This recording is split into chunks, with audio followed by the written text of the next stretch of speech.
Does your cat suffer from chronic not loving you enough syndrome? Does he often fake death to avoid pets? Is she bored 24/7 and tired of you?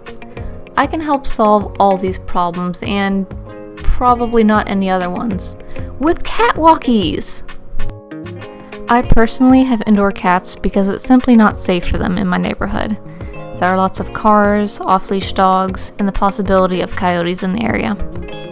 Outdoor cats have an average lifespan of 2 to 5 years, compared to indoor cats having 10 to 15. You might ask, but don't indoor cats get bored? Don't they need to explore?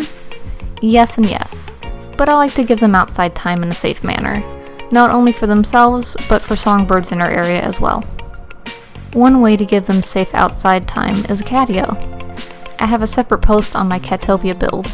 Seraph and Phoenix love it, but being the spoiled kitties they are, they also complain about the little outside and want to go to the big outside sometimes. For that, I have a cat harness and leash. There are lots of different harness styles, and you should be very careful to buy a secure, well-fitting one. I bought a few cheap ones from Walmart before, but my cats ended up slipping out of them several times. While they were very excited at the prospect of running after birds unencumbered, I wasn't. So I finally found a type that fit super well. The brand I got was called a cat holster, but there's probably other brands in this style around too. If you're buying one online, you should measure your cat's neck and torso to get a good fit. They also have Velcro closures, so they're very easy to take on and off and adjust the size. When Phoenix was a baby, I started her with a small kitten collar and tied a shoestring to it. I walked her from the living room to the kitchen in a loop.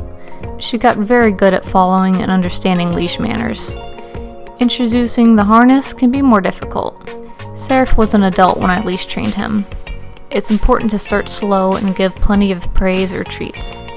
They might do the typical cat thing and fall over as soon as you put the harness on, acting like they don't know how to move anymore.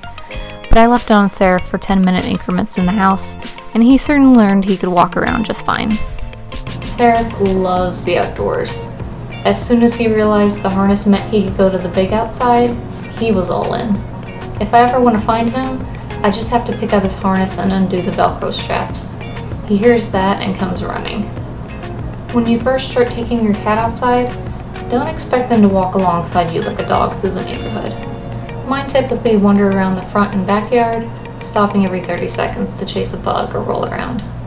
It's for their enrichment, so I mostly let them take the lead unless they want to go anywhere dangerous.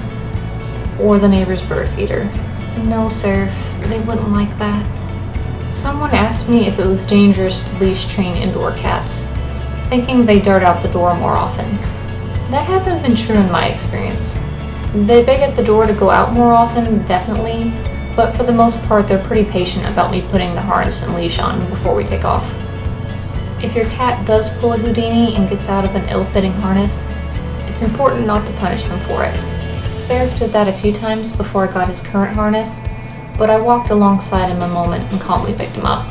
He seemed fine with that because he knew he'd get to stay outside. I hope you enjoyed the video. Comment any catio or cat walking questions you have. Bye for now.